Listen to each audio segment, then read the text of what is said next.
The River King by Lane Walker, Chapter 10, page 45.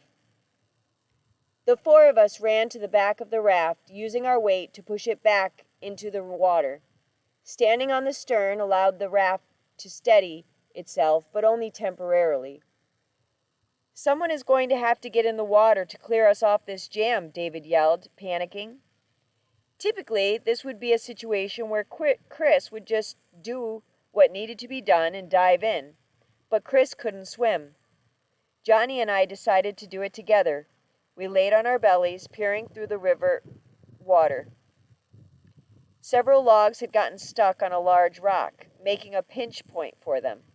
The raft's weight caused the deck to dip deeper in the water, catching the top of the submerged logs. We took off our shirts and sneakers and jumped off the edge of the raft. The force of our jump caused the raft to rock back and forth, which nearly freed it from the logs. The cold October water stung and numbed our bodies. The chilly shock was startling, but I quickly regained my composure and swam over to the side. Johnny and I started rocking the raft back and forth as hard as we could. Chris and David helped by running from one side of the raft to the other as we shook it with our hands. Slowly, the raft started to move up toward the top of the log jam. We did this for a couple of minutes and could see the raft getting closer and closer to being set free. Finally, we both gave it a one big push, and the raft launched forward and finally free.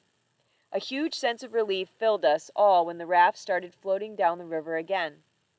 "Grab this line and pull the raft toward the river bank. We'll all get out and start a fire so you two can dry off," yelled David to us from the back of the raft. Johnny took off, pulling the raft. I could see where David was anchoring up ahead. I was tired of the cold water and decided to swim to the closest spot on shore.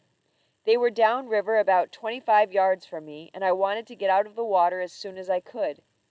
As I got closer to the riverbank, I noticed a bunch of dead trees piled up. It looked like my only and best option was to quickly get out of the river. The current was moving pretty rapidly, so I reached up and grabbed the biggest log I could find. It took most of my strength to pull myself up onto the pile of trees. I collapsed on the pile, trying to catch my breath. The crisp air hit my cold, wet body, making everything feel heavy.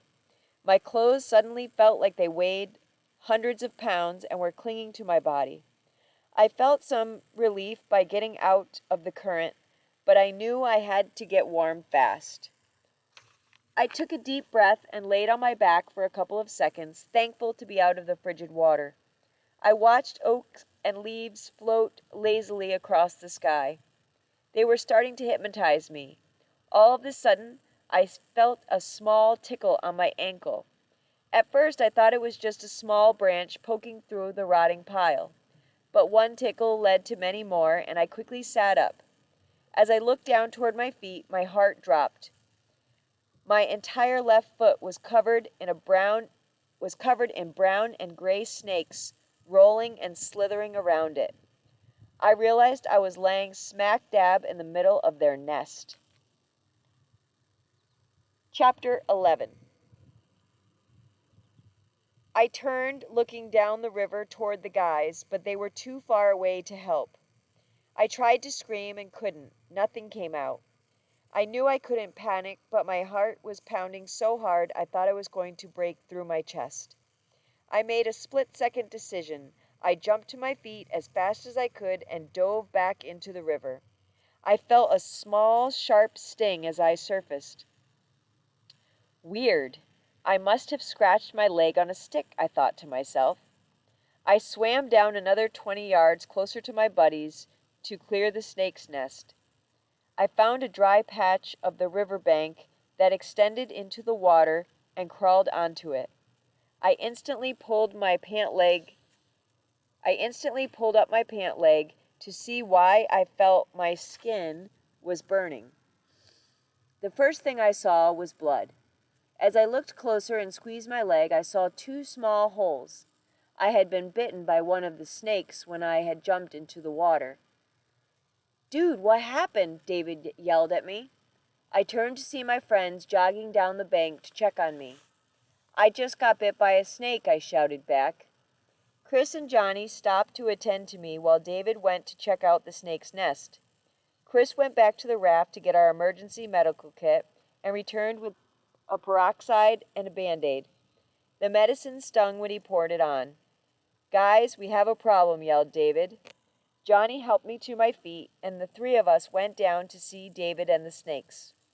When we got there, I could tell by David's face something was terribly wrong. "Bobby, this is a rattlesnake's den," he cried. As soon as he said that, I started feeling sick, and the blood rushed to my head. I was about to pass out. A rattlesnake den. Michigan has one very rare venomous snake called an eastern Musca rattlesnake. Mr. Hill had talked about it when our science lessons covered reptiles, but I remember his saying they're so rare he had never seen one in the wild. They weren't as deadly as the eastern diamondback, but were still venomous and dangerous. I steadied myself by holding onto Chris's shoulders. I knew we were too far away from civilization to get help. My life started to flash before my eyes. How could a fun trip turn into a deadly one? Even in my worst nightmare, I didn't think of a venomous snake taking my life on the Cass River. Sweat was starting to bead up on the top of my head. I just knew I was minutes away from death. "Aren't you supposed to suck out the venom or something?" I frantically asked my friends as Chris crouched closer to the snakes to take a better look at the puncture marks. "I love you, brother, but I don't know about that," Johnny answered softly. I could already feel the effects of the venom as it coursed through my veins. I knew that within minutes I would be dead, and there would only be 3 boys on the raft floating down the Cass River. Chapter 12.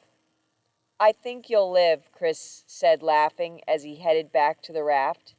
"Easy for you to say. You didn't get bitten by a rattlesnake," I shot back sharply. "Yeah, and neither did you," he said. He stopped and turned to all of us. "That bite isn't from a rattlesnake. It's a bite of a water snake. They're found along rivers and streams. You can tell by the half-moon shapes in their bellies. Don't worry, Bobby. They usually only eat minnows and frogs. I think you just woke them up before they had settled into their winter nap," Chris explained. "Are you sure?" I asked, hoping he was right. 100% positive. Now let's start that fire so you don't get something seriously dangerous like hypothermia." David quickly gathered branches and rocks and assembled a makeshift fire pit. Johnny and I jumped on the raft, grabbed some extra clothes, and sat by the fire to dry off. We hung up our wet clothes on a couple of tree branches overhanging near the fire. The fall winds would work as a dryer for us if we needed more dry clothes later in the trip. The fire and the fact that I wasn't going to die of a snake bite provided me with some big relief. David grabbed some hot dogs and cooked them for a much-needed snack. We were only a couple hours into our trip and had already faced adversity. There was a sense of pride that we had managed to release the raft and survive a snake bite.